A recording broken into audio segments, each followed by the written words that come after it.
When I was a much younger guy, I had a dream to one day run a sub 3 hour marathon.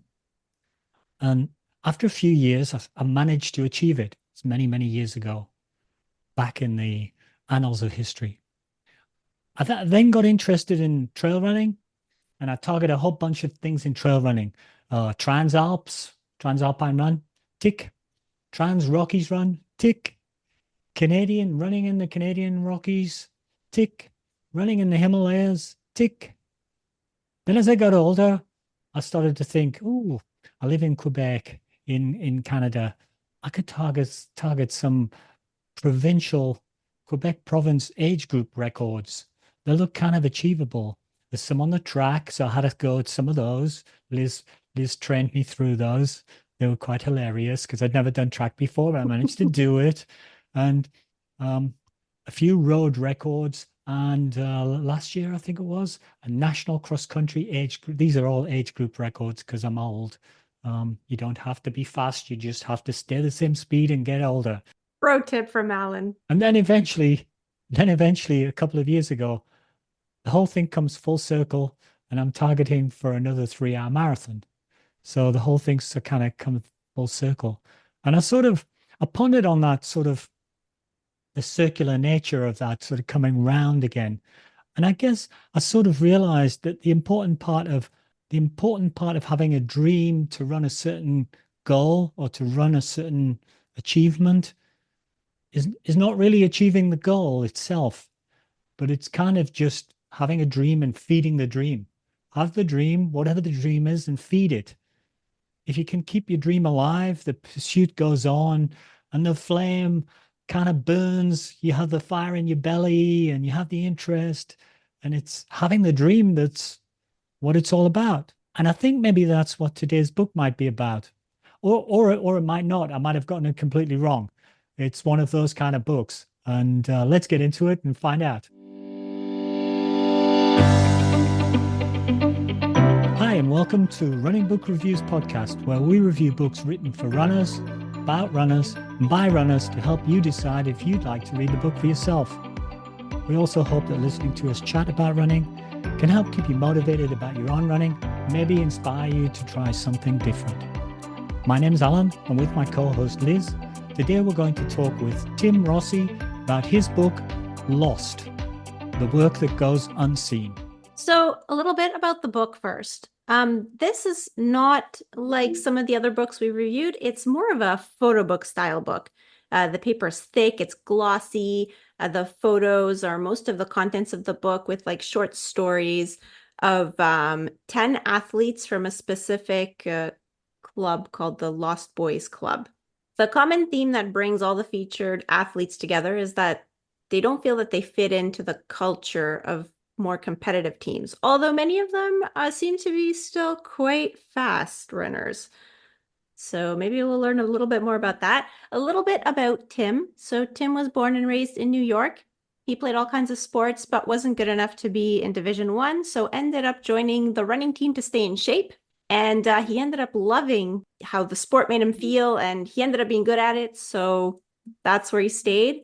He started the Lost Boys Running Club as a way to keep people running after they developed a negative relationship with the competitive side of the sport. I know a little bit about that.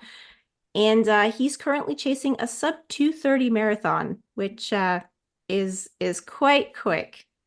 And he's very close to that because he's already run about 2:31, I think. So he's much closer to his 2:30 goal than I am to my 3-hour goal, which I'm chasing because I have to take off 4 minutes and he only has to take off 1. Tim hopes to keep people believing in their goal, that their goal is worth it. And we have the pleasure of having Tim on today. Welcome to the podcast. Guys, thanks for having me. And yeah, nailed it. You're telling me stuff about myself that I forget about myself half the time, which I love. See, that's why we do the bio. We don't make you do the bio because you do like a one-line bio, right, Alan? Yeah, if you ask other people to do their own bios, they go, oh, I don't do anything. I'm not good at just anything. a guy. I'm just me. So I guess the first question is we usually ask like how the book came about, but yeah, so how did the book come about, and also what's your role in the book, because you're featured as one of the athletes, and it doesn't really list like an author. Yeah, no, 100%. And I think that you're getting at the crux of this project, which was the most fun thing about it, honestly. The for myself, you mentioned it, one of the co-founders of Lost Boys Track Club, and we'd worked with CLA for a while on a variety of different projects. We'd done mostly like collaborative hats and a few events together. And kind of through the Lost Boys, which I'm sure we'll get into a bit, but like a lot of relationships with a lot of amazing people within the space, whether they're runners, creatives, and everything in between. And the contact we had over at CLA, Dan, was working with a photographer, Brendan, who was very involved with the Lost Boys as well. And they'd kind of been batting around this idea of doing some sort of like project together. They've done some photo work together and some campaign work together. And then simultaneously, Dan and I were chatting about potentially doing a comic at one point. One of the runners that's very involved in the club and a co-founder of the club himself, this individual by the name of Luke McCambly, he goes by the Orange Runner on Instagram. He's a cartoonist. So we kind of started chatting about like, oh, it'd be cool to do like a comic, maybe around the marathon, maybe around something like this. And I should also preface this. This was like 2019 when this conversation started. So Oh wow, a okay, so a few lot years ago. yeah, a few years ago to say the least. And 2019, obviously, within the context of COVID, is important because that's like towards the end of the year, Dan kind of as the linchpin within all of this, I would say, essentially was like, hey, Brendan, Tim, like let's start chatting together because we're talking about similar ideas. And in a not super long-winded way of putting it, essentially it started to morph into this concept of wanting to do kind of a photo book highlighting the culture of running. Initially, the idea was not to just be about the Lost Boys. It was supposed to be about running holistically and kind of people cut from the same cloth of this like keep the dream alive, chasing after a specific goal, but still having a ton of fun doing it because there's so many runners out there that that journey is part of their journey, or that is the reason that they're in the sport. And that's where it started to go. And then obviously within COVID, the kind of scope of the project, we really just realized if we wanted to bring it to life, we were going to have to simplify it a little bit, which is where it honed in specifically on various members of the Lost Boys. And this is probably where my role in the entire project comes in. As representative of Lost Boys, if you will, I would say, in like a technical term, I was like the production manager, kind of like making sure that the project was coming together with the various pieces. We had a copywriter, Jack, who I was working very closely with. Brendan has a great relationship with Jack. He does a lot of amazing work, primarily with Gear Patrol, but in a bunch of other spaces as well, and is a great runner himself. And really, really amazing to get him involved. Helped coordinate him chatting with all the runners, and then worked with Brendan to make sure that all the runners were photographed. I'm sure we'll talk about it a little bit as well, but one runner who we couldn't photograph, I worked with our cartoonist, Luke, to make sure that we could get some images drawn.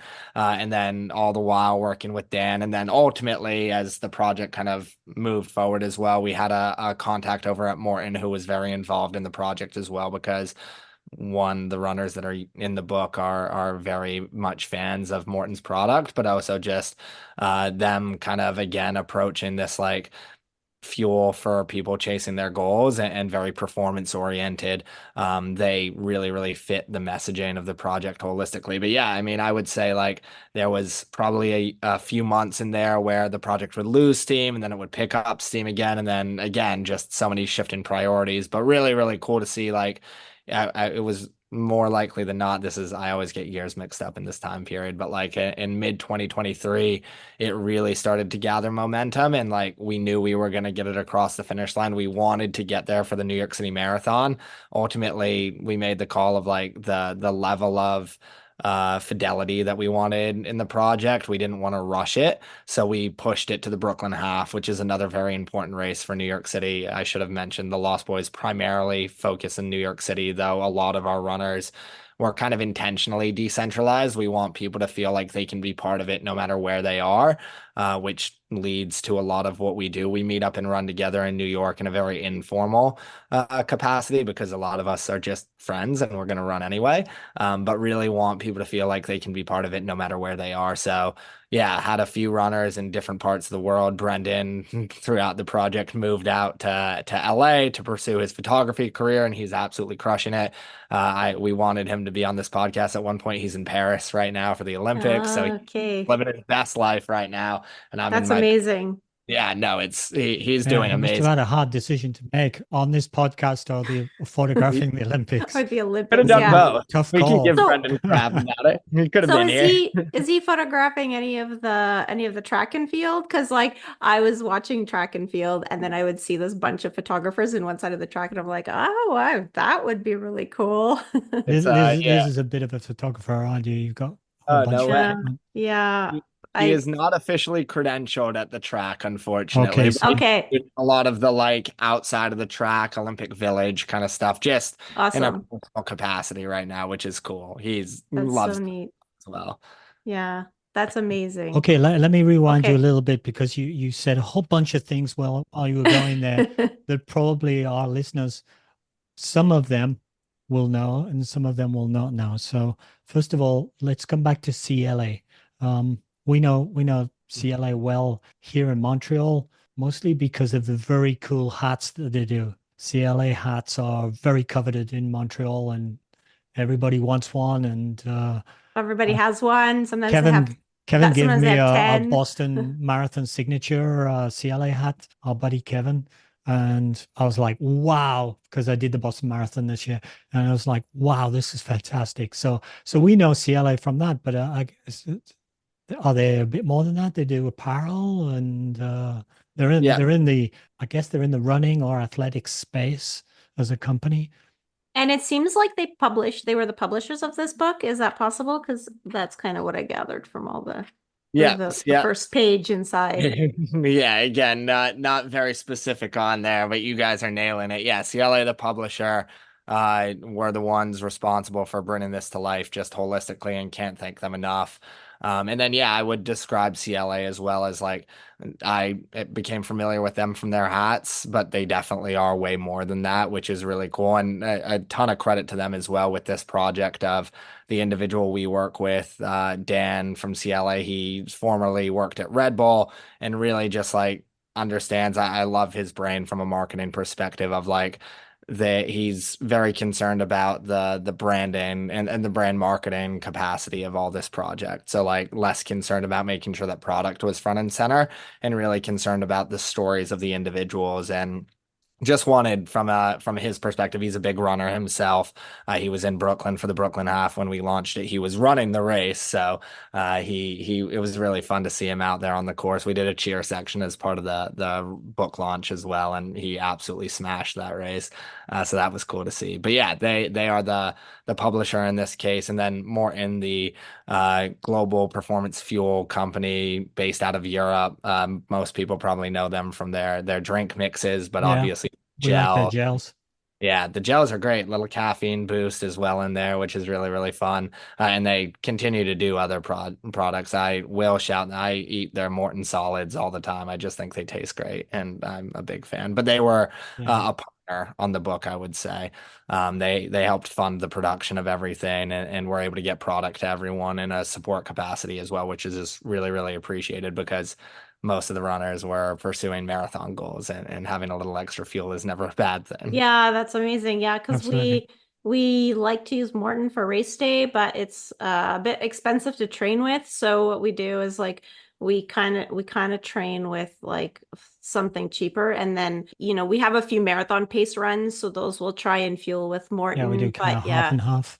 yeah, but like Morton is pretty easy, I find, to eat because it has no flavors, which I love, and I like the texture. It's not sticky. It's more like a crushed jello kind of Yeah, texture. I'm kind of finding this year Yeah. I'm just going more and more just full on molten, and I Yeah. just have to take a mortgage out to to afford my fueling strategy because it's so good. They do have, yeah, they're good. They're good. And Yeah. The not having flavors I find is a plus. Like I think some people don't think that's a plus, but for me, especially during the marathon where you end up having, you're always kind of like nauseous by the end. And yeah, if you're taking those sticky orange flavored goos, like they just don't cut it anymore. No, it starts to feel bad. Alan, I know you said you did Boston as well. I was Yeah. sticking the Maurten gels that they had out there on the course in Hmm. my pocket throughout that race.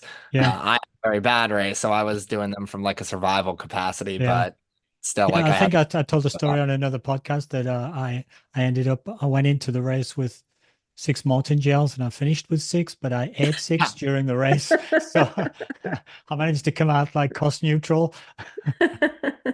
Awesome. That's how you take advantage of it, right?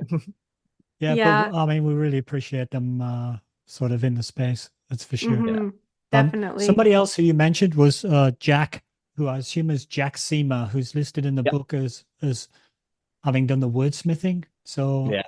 what was his remit? 100%. Jack Seamer, I mean, I cannot give Jack enough praise within this entire project. Hey, I mean, on paper, wordsmither is probably the right definition of his role within the project, but Jack, more than anyone, I would say, one was like just super passionate about being involved and really wanted to help bring this project to life. He, again, competitive runner in his own right. He knew a lot of these runners kind of vaguely, which was an amazing role to be in because what Jack ended up doing was, yes, he like ultimately put all the copy together, edited everything to make sure that it was good to go with the rest of the team. He had all of us doing a bit of editing, which was great.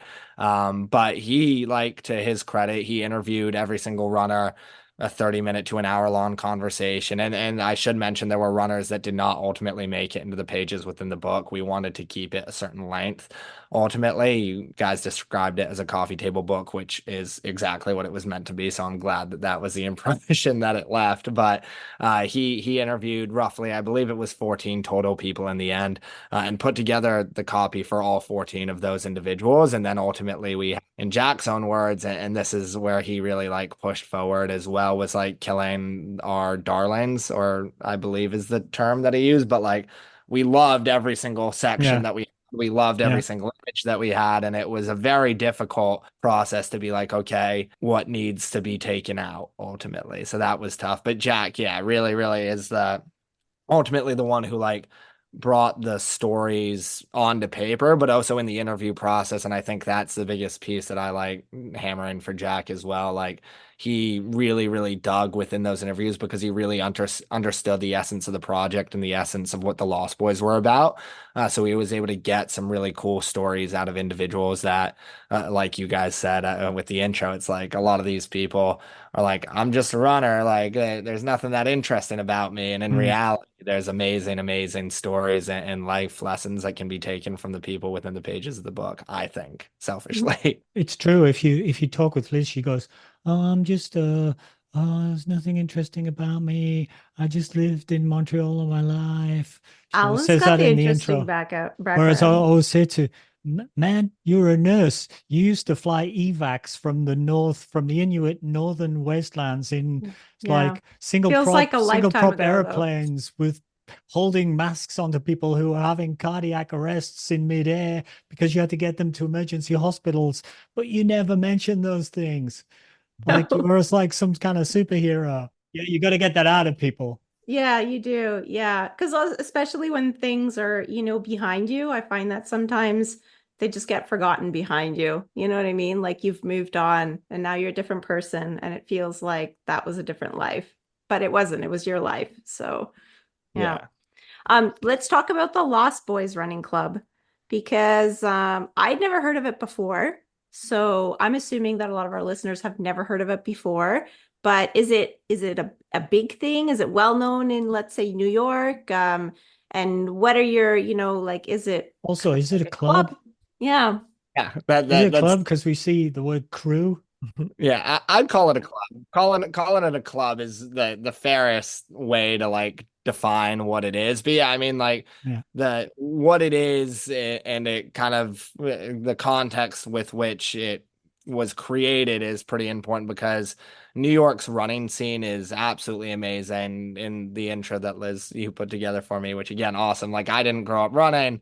I entered this running space when in like 2014 when I'd graduated college and moved back to New York and was working in a running store. And the space that existed at the time was very what I would describe, and I think a lot of people that existed in the running space at this time would describe as like territorial, where a lot of brands were getting involved with a lot of different clubs, and unintentionally it created this division and like fissures within the community where, oh, you're an Adidas club, oh, you're a Nike club, oh, you're an Under Mm, Armour club. Like we want to like represent that brand, so we can't really like run with you guys or show up at your events or whatever it mm, might be.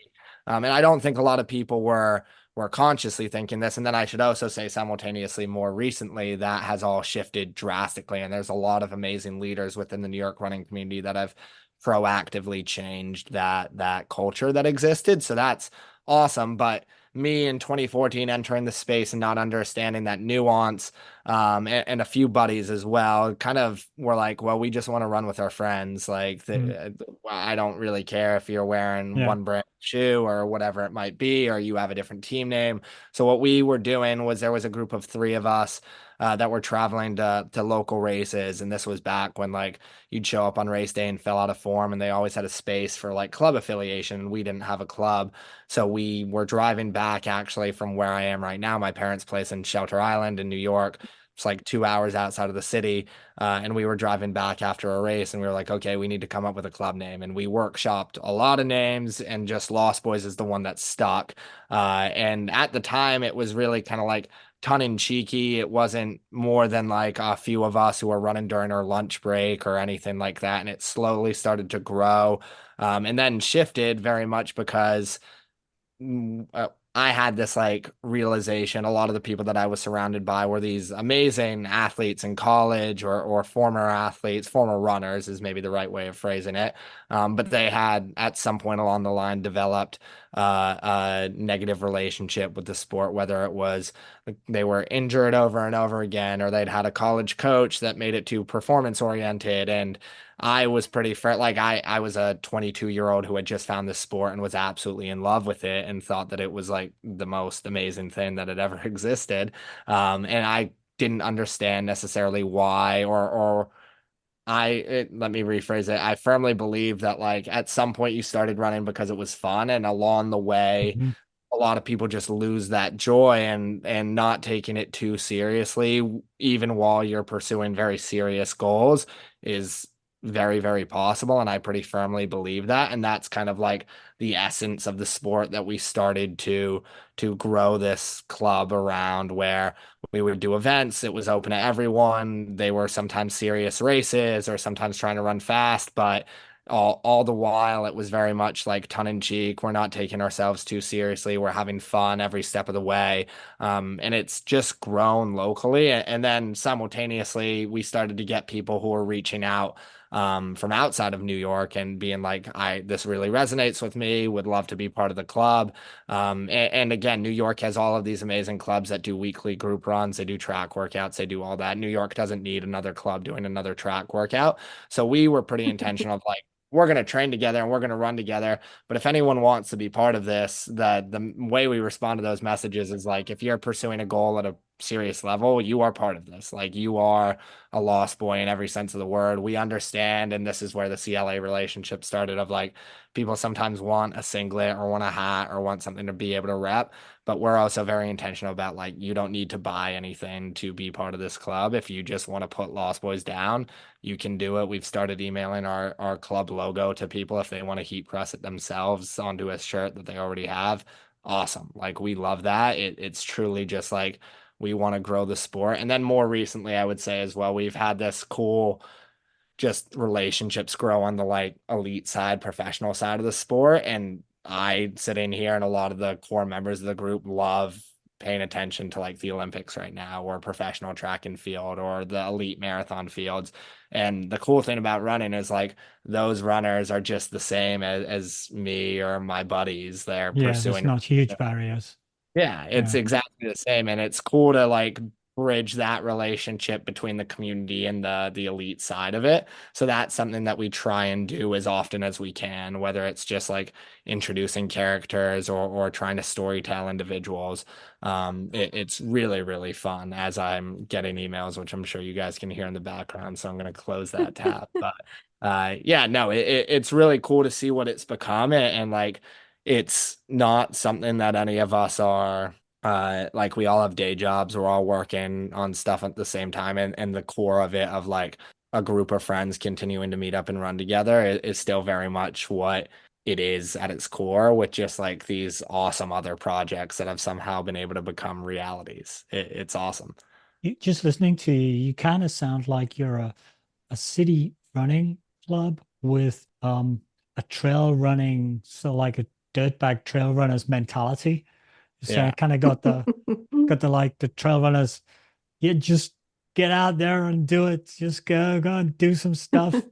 Um, Just run some like repeats. added into an organized, what would otherwise be an organized sort of running club.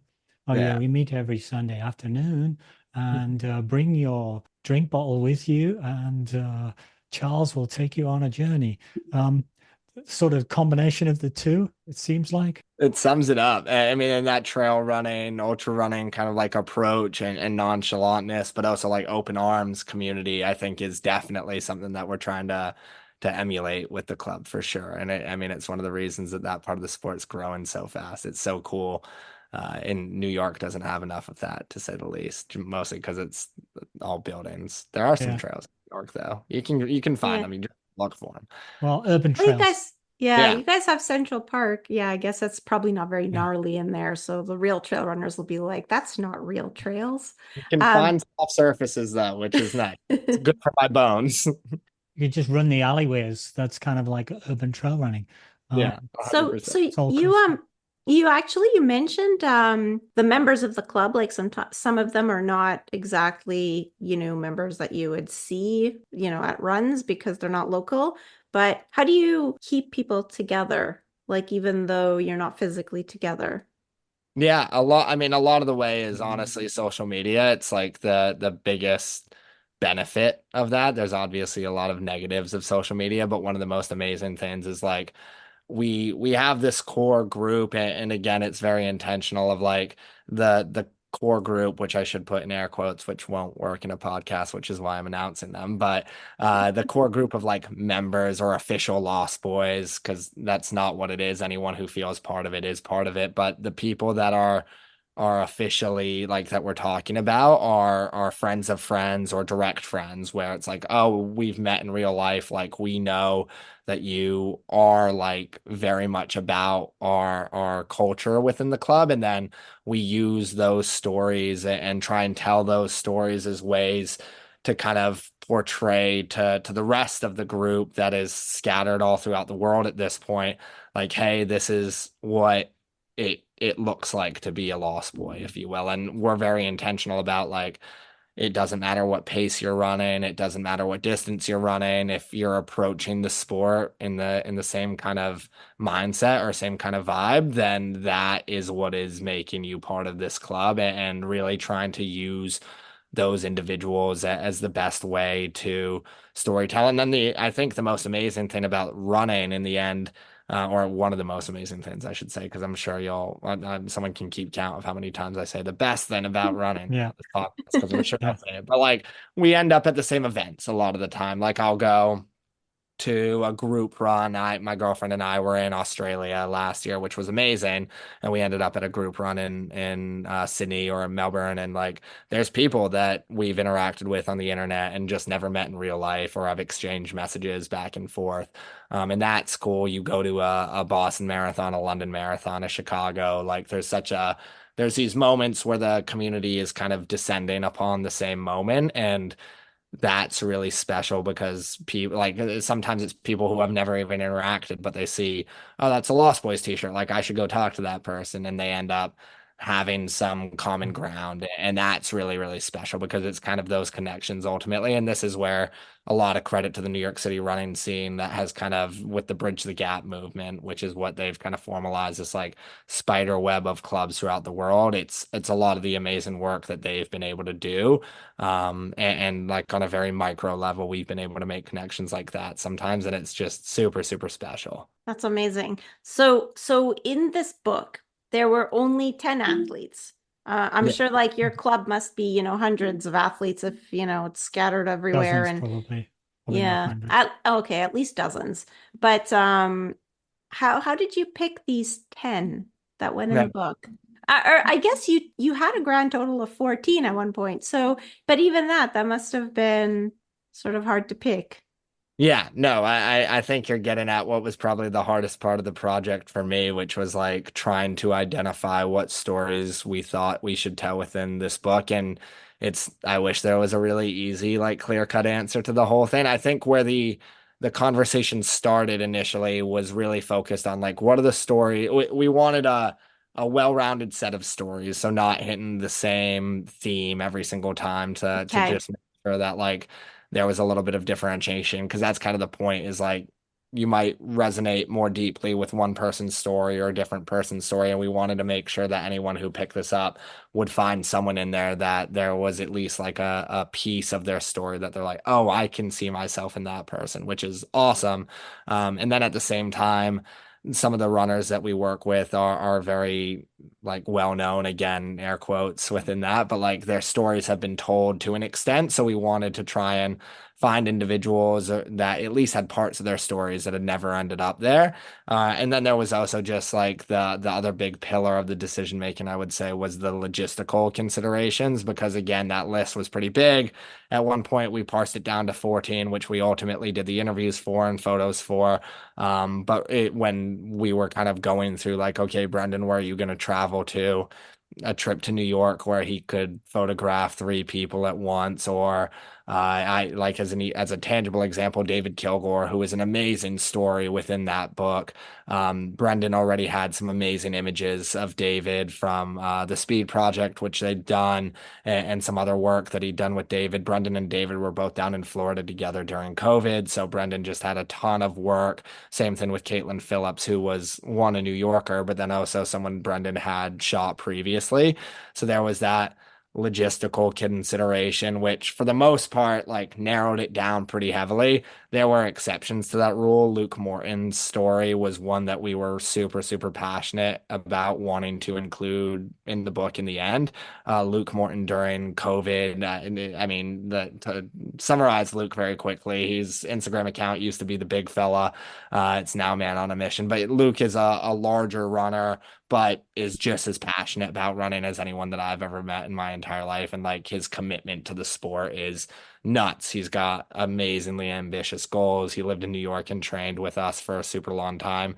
During COVID, he moved down to like rural Georgia, a bit outside of Atlanta. And ultimately, it was like logistically, we can't get photographs of Luke. It was impossible to get Brendan there on the timeline that we had. But that's where it was like, okay, we want this story in the book. Let's get creative. And we were able to pull Luke McCambly in and have him illustrate, which was another cool one because Luke's story was one that we couldn't include in the book, but we were still able to include his illustrations and his work, which was kind of win-win. But yeah, it was not the easiest being able to narrow it Kind down of to a say the least. good creative solution to a problem rather than just drop what was a great subject, maybe Yeah, creative around how to illustrate it by going for cartoon drawings or yeah, hand drawn things. Notably, I think with the photographs in the book, I think this is probably an intentional thing from you guys. There are portraits and you can see people, but they're more atmospheric in terms of, well, not abstract photography, but intentionally not routine photographs of, oh, look, somebody wearing a singlet and shorts running along a track. There's not much of that. There's more, trying to get a feel with the photographs. Is that something that you sort of deliberately said, yeah, that's what we want? We want like an artsy feel in the photographs rather than necessarily the best comb your yeah. hair and wash that smudge off your face before I take your shot. there's Yeah. not a lot of that. It's fairly sort of atmospheric. Yeah, no, I think 1,000%. It bleeds back into two big things. One, Brendan's style of photography. Brendan Clark, the photographer within the book, Hmm. or who photographed the entire book. He is very, very passionate about trying to show running in a different stylistic way, and it is significantly more artistic. Brendan, one of the stories that he told me is there's a photo of Marquise, which is very like scenic. It's Marquise standing down at the end of the road, but then you like have he's out in Boulder, Colorado now. So like the scene is just ridiculous. And Brendan's like, that is one of the best landscape photos that I've ever taken in my entire life. And like, I'm extraordinarily proud of that. And that is just really, really cool and bleeds to the second one, which is we're very passionate about just making sure that anyone who's involved with Lost Boys in any way is just able to like make this project whatever they want it to be. And Brendan, as an example, like he is an amazing photographer.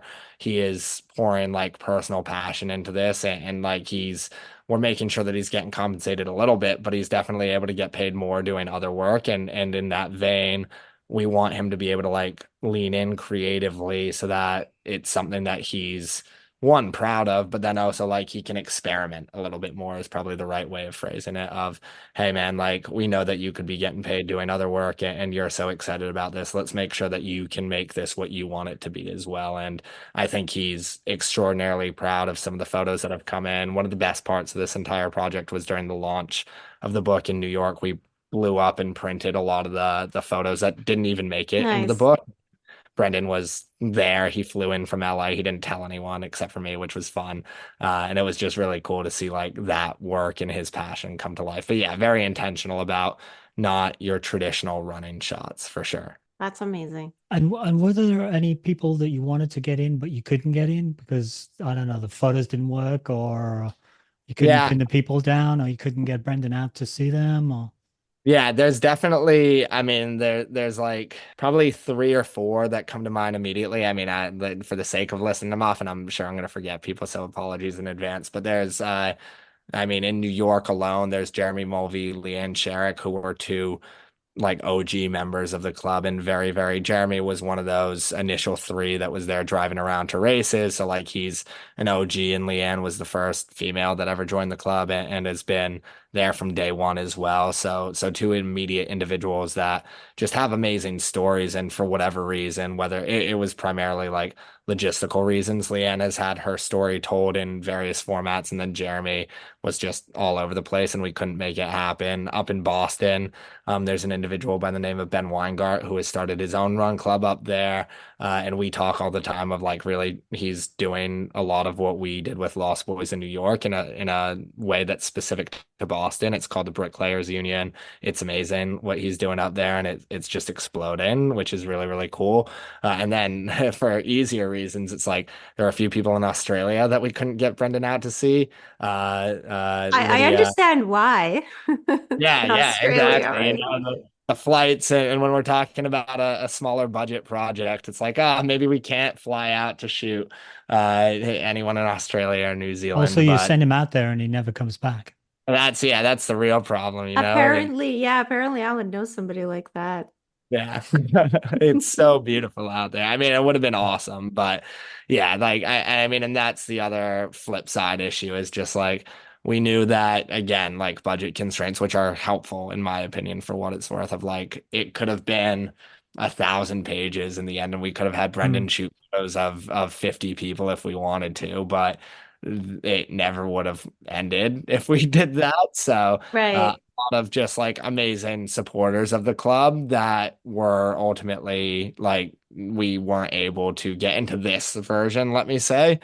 I think like what the future holds is like is there an opportunity to revisit the project at some point? It would be cool to tell those stories. Nothing's in the works, but that's where my head goes right away. That's awesome. So there might be a second lost book We one have enough day. stories to do it. Yeah, like Yeah.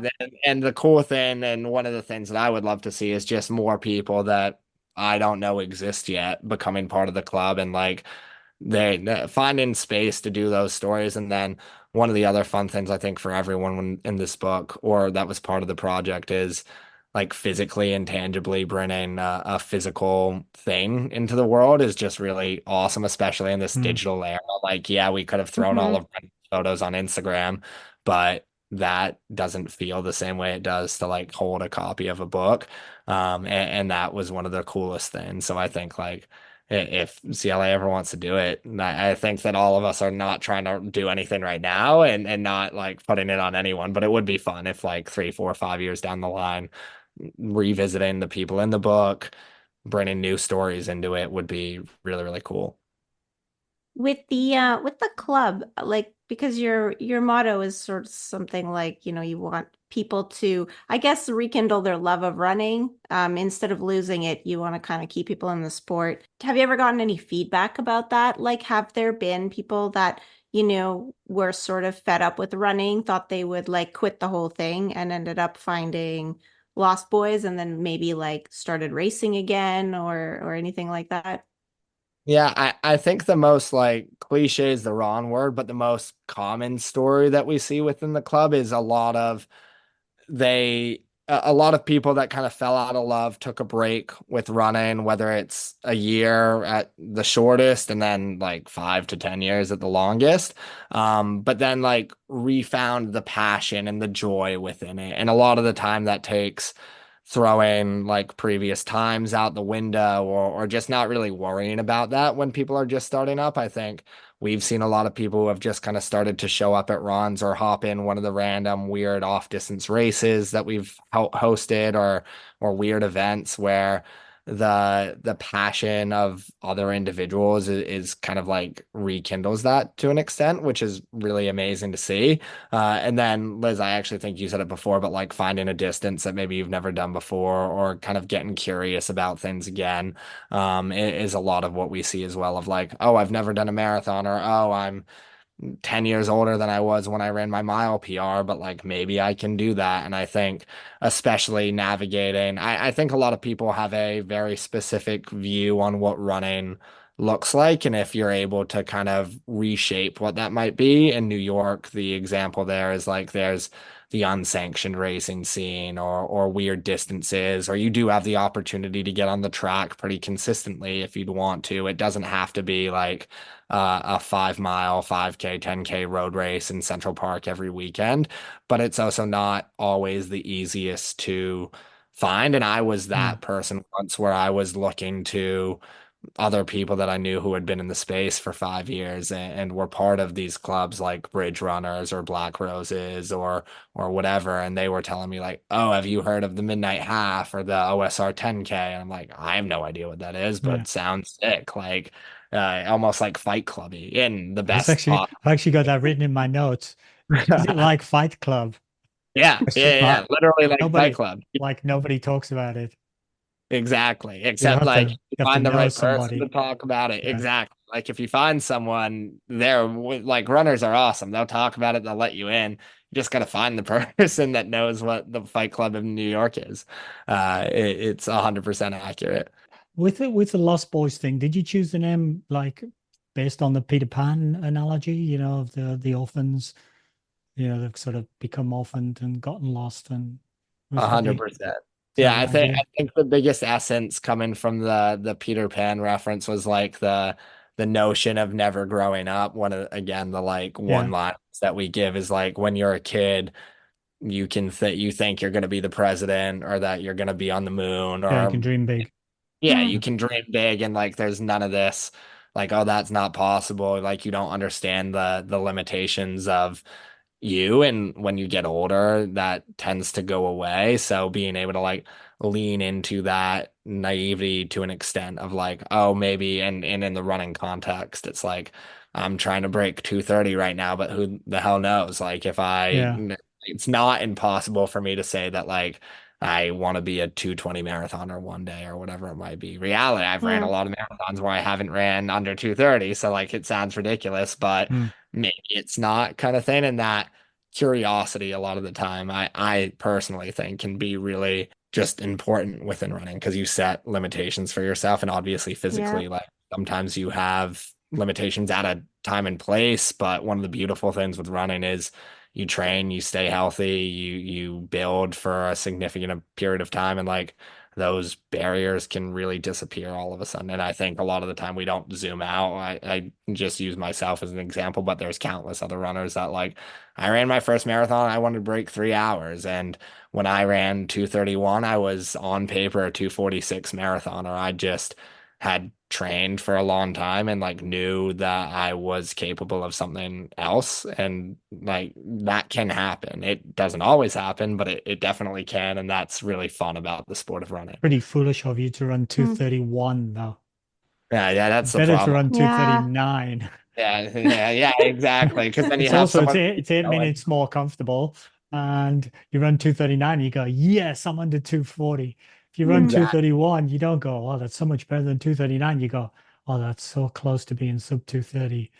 Yeah, but you're really you're that's literally what happened when it Mm. happened for what it's worth. So you're not wrong at all. And I in hindsight, I mean it's been what it's 2024 now, so it's been a while that I've been chasing sub 2:30, and it's like, man, that might have legitimately been like I went out pretty hard during that race as well. Not stupidly hard, but like Hmm. if I towed the line a little bit better, maybe I would be a sub 2:30 guy now. But that's a future problem for me to worry about. Yeah. Yeah, I find that experience sometimes it's like, you need experience to run faster because, you learn things with experience. At the same time, it can be such a like kind of like a toxic thing because then with your experience, a lot of times like you don't achieve your goals many more times than you do achieve your goals. And so then sometimes if you're not careful, it puts those like negative, those barriers in front of you that actually you're just doing to yourself.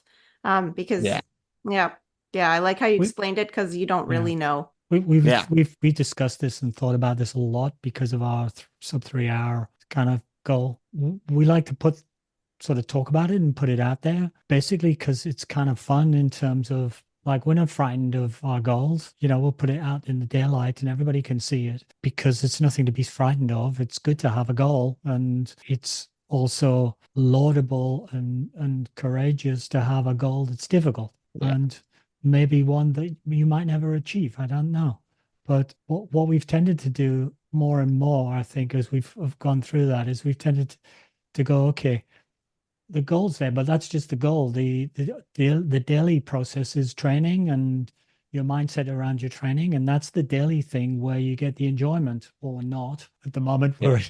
we're in a heavy duty training program, and we're Yeah. thinking, oh God, we'd forgotten what this was like, and why Yeah. why are we doing this to Although ourselves let again? me let me But rephrase that. the Alan idea is says to have joy in that process. yeah, and let me just rephrase that because Alan says we're not scared. Like yeah, I'm absolutely terrified, but I mean it's still my goal. I mean, I want that sub 3 hour, even though, I think about it, and every time we have marathon pace to do, and it just feels like so difficult, and we're only doing a fraction of the marathon in training.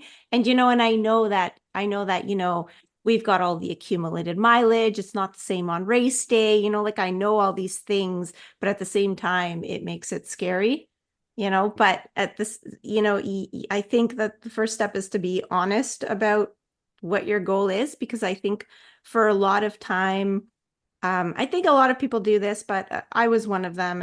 And I would always have secret goals. Like my coach at the time would say, oh, you're capable of doing this. And usually it was some kind of crazy number, like, I don't know, like a 30-second PB in the 5K or something. Yeah. And so it sounded like big and scary and like more than I could achieve. And I didn't want to fail. I think I was afraid to fail. And even though, like failing doesn't disappoint anybody but yourself, really, in running, right? That's the beauty of running, is because, you're not, no one is, gonna give you I don't know, a salary bonus because of your running goal achievement. You know what I mean? It's not like work, but at the same time, it can be so disappointing. And I guess the first step is just to be honest about the goal. And I guess that's kind of we put it out there because I mean that's what we're doing. And for me, like it's the honesty is sort of like the first thing. It's to not have the secret because that was always my tendency. I'd have like a secret goal. My coach would say, "Oh, I think you could definitely run a 5K under 19 minutes." And I'd be like, "Oh, no, like maybe 19:30." So Yeah. in my head, like out loud, I would say, "Oh, I'm going to try and run under 20." In my head, I would have 19:30, but I wouldn't tell anybody. Yeah. Like those kinds of things. So I used to do a lot of that, and I try not to do that anymore. It's easier said than done. Yeah, for Yeah, sure. no, it's scary. And I mean, like it stresses you out and putting it out into the world. Like everyone's different, but yeah, sometimes I've found that putting it out into the world is like it's helpful for me. And Alan, I think you were saying it before, like tongue in cheeky, but yeah, like running's not always great. You're in heavy marathon train. Like sometimes it sucks to go do like a recovery run or a long run, and like I definitely find myself like. Or the uh, lactate threshold. yeah, Like yeah, that Yeah, one. something tomorrow sure. morning. Yeah, yeah. It's fun. Like I think that's like one of the nuances that I always say is like we find the fun and the joy and stuff, and that doesn't mean that it's like not absolutely miserable or like painful at times. Like there's Mhm. those Kyoto, like if anyone thinks that running is ever going to be like all Right. sunshine and rainbows, it's just not. But that's part of what makes it fun. You have I the know. lows, you have the highs, and like if ultimately you can enjoy both of those things or find something within those things, you'll stay in it. And that's the beauty of running is And I like you guess do. that's your tagline, the work that goes unseen. Yeah. There's the grind that's going on underneath. Everybody's talking about, oh, did you see that? It was great, Did you Mhm. see Josh Kerr or Ingebrigtsen or Cole Hocker, you know, fighting for the gold medal? It's absolutely amazing. And Yeah. nobody Yeah. talks about the 3 years of absolute grind that they had to go through to get on the stage.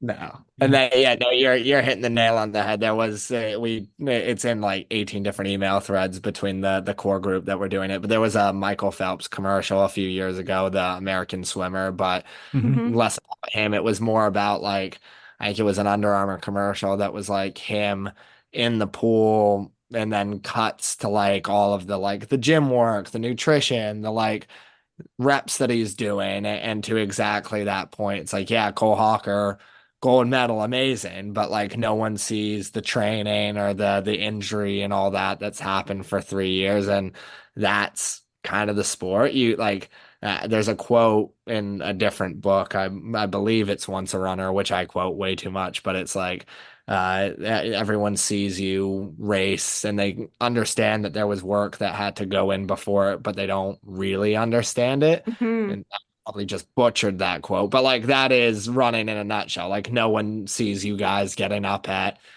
whatever 5 a.m., 6 a.m., like to go do a long run before you have to get on with life or get to the track early and get those Yeah. reps in. They Yeah. see Mhm. the photo of sub 3, 301, 302, 303, whatever, but like it's very difficult to understand the work unless you're side by side someone doing it or talking amongst ourselves with like And we're that's the community aspect, I think, yeah because we could talk Mhm. to each other and you'll go, nobody sees the work, and then we go, yeah, yeah, exactly, yeah exactly, Yeah, because yeah, we we all were there know. doing our version of that. Yeah. Yeah. Yeah. yeah We're doing, exactly somebody saying to me, oh, how many days a week do you run? 7, yeah sometimes 8, and it goes up to 9, nine, it's 9 times a week. Yeah. Oh, that's quite a lot. Yeah. yeah Yes, it's you far too can't really much. expect yeah oh yeah it's always too much as well for sure. Yeah, I mean, until you find, other people that are doing the same thing, because Yeah. yeah, I think that's the secret is that it becomes normal depending on who you choose to surround yourself with. Yeah. No, Yeah. 100%. It makes it easier to like live that way when you have people that kind of they're living the journey themselves or they intimately Yeah. understand it. It is helpful. Yeah. Yeah. I guess I could ask you, if I was listening to this podcast and I was thinking, well, this is an intriguing sort of book. It's not the normal, like it's not a storybook, it's a coffee table type book. It's got some artsy pictures in it and descriptions of people who are clearly out there runners, and their background stories. And I'm wondering if I should get myself a copy. Pitch it to us, Tim. Why should we get ourselves a copy? Yeah, this is Or probably what I'm gonna. under what circumstances would we do that?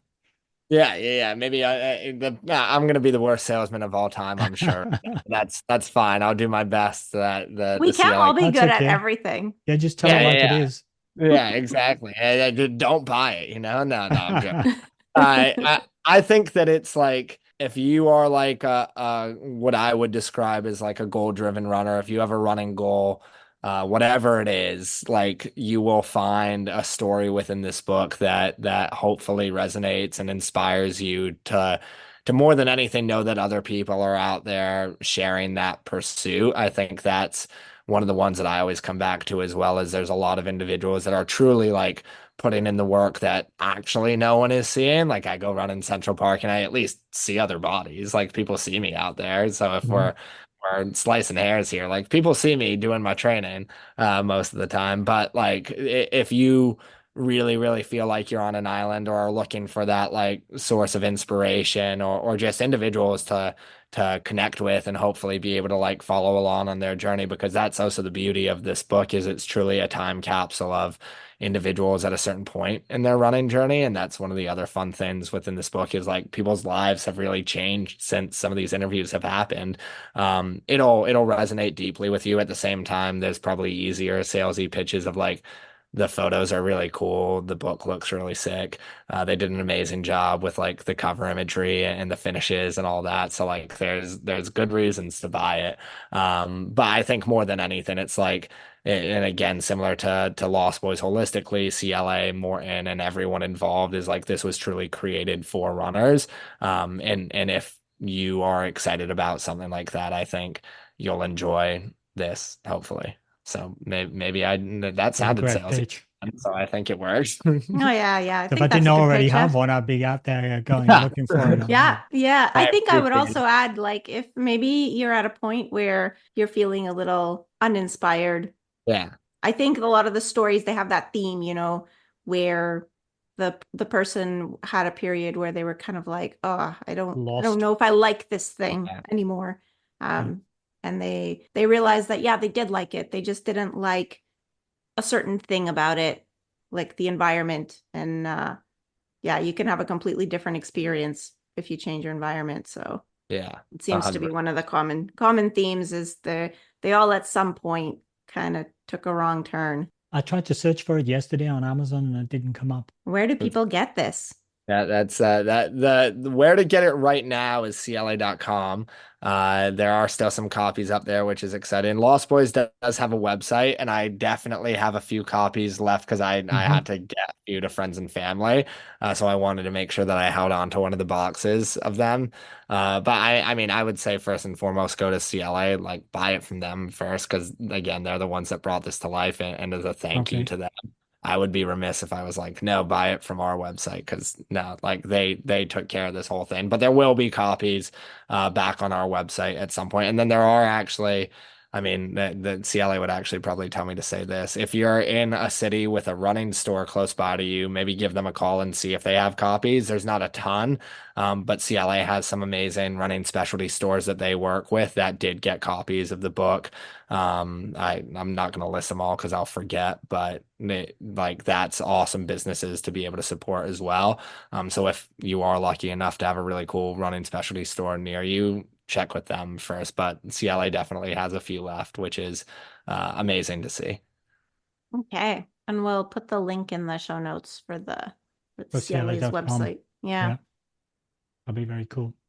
Yeah, no, and those guys are awesome. They're doing cool stuff within the sport. You should look at their hats as well. But that's a Definitely. different. Yeah, you definitely want one of their hats. I mean, Uh, especially if you're ever going to come to Montreal, I have because I every have runner has a hat. I have two, and I think Liz has three CLA hats. Yeah. You got it. Yeah. Especially during the summer, though, you're Yeah. sweating through hats. Like Yeah, and you could throw them in the wash and everything, so it's great. yeah, Yeah. I feel like if we were trail runners, like maybe we wouldn't even have to explain any of this because I feel like trail runners, they they know about CLA more. I feel like CLA does some things in the trail running community. I feel like I've seen some banners and things. I don't do much trail running, but but the trail running I've done, it seems like they're sort of more present there, and every single trail runner on the start line will have a CLA hat. It's awesome. And what about Lost Boys in general and yourself? If people want to find out more about it, do they just have to know somebody and meet them in a shady pub and they get Yeah. they get told to go down the alley and ask for Tim? Exactly. There's a Is code that word, how it there's a works? Yeah. password. That's exactly Tell how them that Running Book Review sent you. Yeah, yeah. If that's the only way, we'll send you an address. It's just a Google. No, I'm joking. If you want to learn about Lost Boys, because that's way more interesting than me, Lost Boys Track Club on Instagram is the easiest way.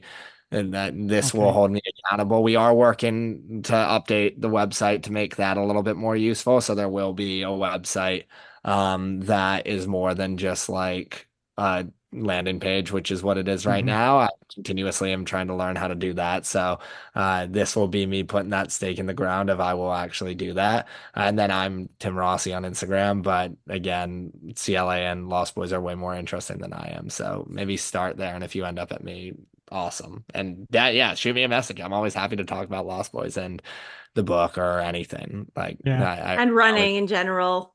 yeah, exactly. It's just fun. I love these Yeah. covers. It's pretty good to have made the connections to sort of just gradually linked towards this whole project. It shows what happens if you just get into a running community and you just share a bit. You share your interests and you talk about stuff. The sort of dots all join up, and suddenly we're talking with you.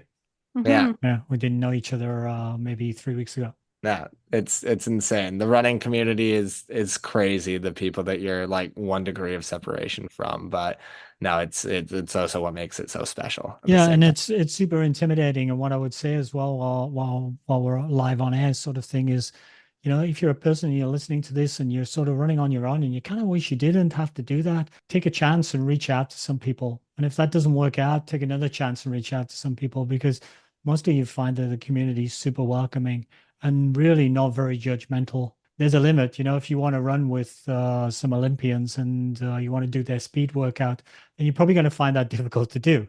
But there's a lot less of that than you think. Mhm. I mean, I get a lot of people say, "Oh, I couldn't come running with you. I wouldn't be able to keep up." You'd be surprised how slow I go most of the time. Yeah. Mm. Yeah. No, Yeah. exactly. About 100%. It's the most welcoming community that I've ever experienced, and I think it's what makes it so amazing. I couldn't agree more. Like, shoot someone a message, see what happens. Like, it's awesome. Yeah, and it breaks down barriers, I find. I always tell Alan, I'm like, Alan, if we didn't run together, like I would have never spoken to you.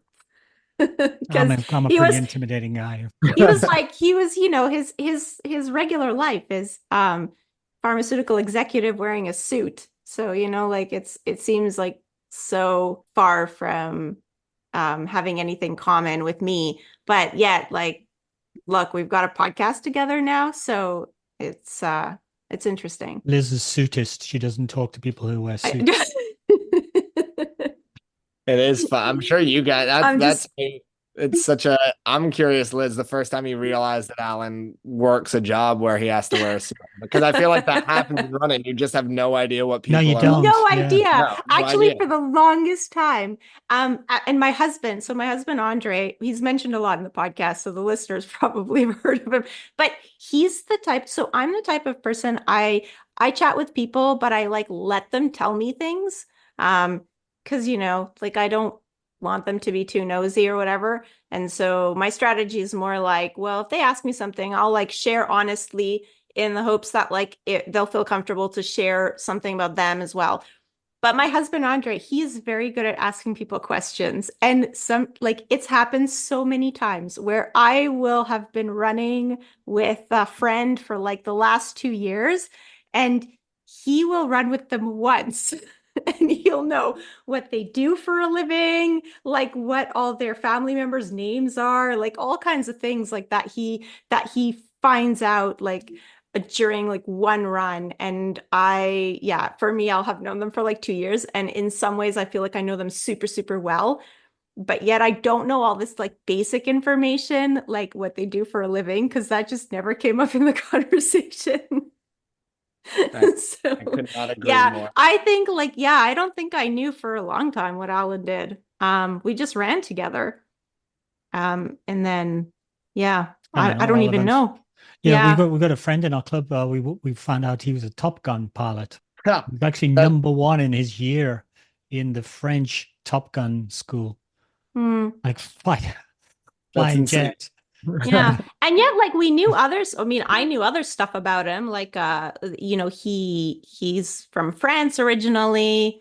Like he immigrated a few times. So like we knew some things about him, but yet this like really cool fact, no idea Yeah. until well, like what, a few years later. And there has to be so few of like people with that credential Yeah. in the world. Like it's amazing.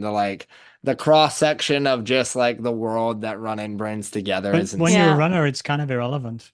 Yeah, it Yeah. literally Mm, irrelevant. Like you're Yeah. just out there getting miles is the whole thing, Yeah. no matter what you hmm do.